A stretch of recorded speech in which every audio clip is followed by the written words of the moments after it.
What if a single variable assignment secretly allocated memory on the heap? In C#, value types like int and struct live on the stack, fast and lightweight. But sometimes you need to treat them as objects. Boxing wraps a value type inside a system.object, moving it from the stack to the heap. This happens implicitly whenever you assign a value type to an object variable. Unboxing is the reverse.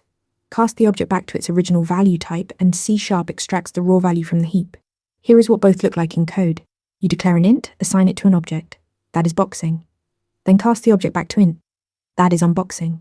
Notice the explicit cast is required. C# will not do this implicitly. Neither operation is free. Boxing allocates a new object on the heap and copies the value in. That puts pressure on the garbage collector. Unboxing requires a runtime type check, then copies the value back to the stack.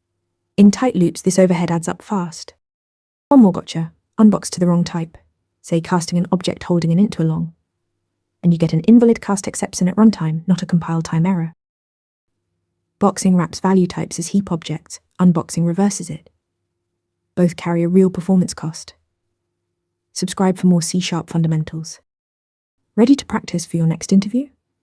Interview Mentor lets you answer real questions just like this one. After each answer, you get a detailed grade and personalized tips to improve. Watch your scores climb as you keep practicing.